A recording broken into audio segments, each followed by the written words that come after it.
तळोजा परिसरातील नागरिकांना सार्वजनिक वाहतुकीत एक सुविधाजनक जोड मिळावी या उदात्त भावनेतून कोकण माडाचे माजी सभापती बाळासाहेब पाटील यांच्या वाढदिवसानिमित्त NMMT बस उद्घाटन सोहळा अत्यंत उत्साहात आणि जनतेच्या उपस्थितीत पार पडला। या सोहळ्याला तळोजा परिसरातील नागरिक, महिला, भगिनी, ज्येष्ठ नागरिक आणि युवक वर्ग मोठ्या संख्येने उपस्थित होते।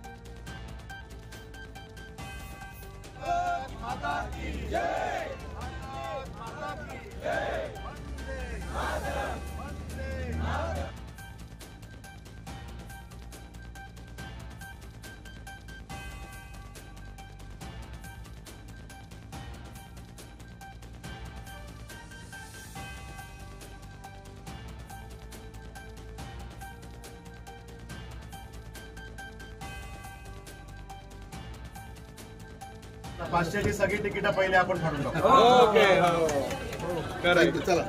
आज खरं तर आमच्या तळोजा वासियांसाठी एक आनंदाचा दिवस आहे। म्हणजे आमचे नेते सन्माननीय बाळासाहेब पाटील यांचा खरं तर आज वाढदिवस आणि त्यामुळे अनेक कार्यक्रमांची मालिका सकाळपासून आम्ही साकारतोय। दिवसभर भरगच्च कार्यक्रम त्या ठिकाणी आहेत, पण त्या दुधात साखर पडावी असा योग ज्याला म्हणतात की ज्याचा पाठपुरावा आम्ही अनेक दिवसांपासून करत होतो, आज त्या गोष्टीचा शुभारंभ आम्ही करतोय।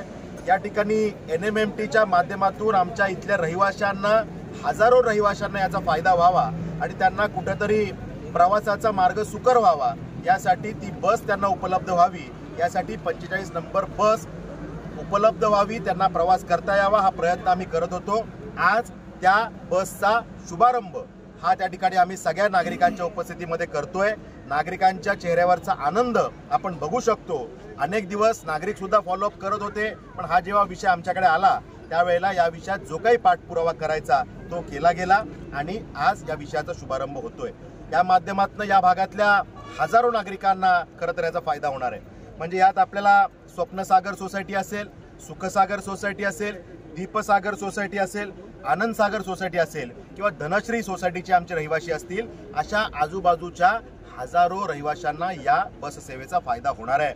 त्यामुळे येणाऱ्या कालावधीमध्ये इथले अनेक प्रश्न आहेत जे काही कालावधीपासून प्रलंबित आहेत, त्याला न्याय मिळवून देण्यासाठी टप्प्याटप्प्याने आम्ही प्रयत्न करतोय। आनंदाचा विषय एवढाच की आजच्या शुभदिनी या बस सेवेचा शुभारंभ होतोय, लोकार्पण होतंय आणि त्यामुळे नागरिकांना मी आजच्या या दिवसाच्या शुभेच्छा देतो, या शुभारंभ विषयाच्या शुभेच्छा देतो आणि येणाऱ्या कालावधीमध्ये आपण परिवार म्हणून ज्या ज्या काही समस्या आहेत त्या सोडवण्यासाठी कटिबद्ध राहू हे सुद्धा या निमित्तानं सांगतो।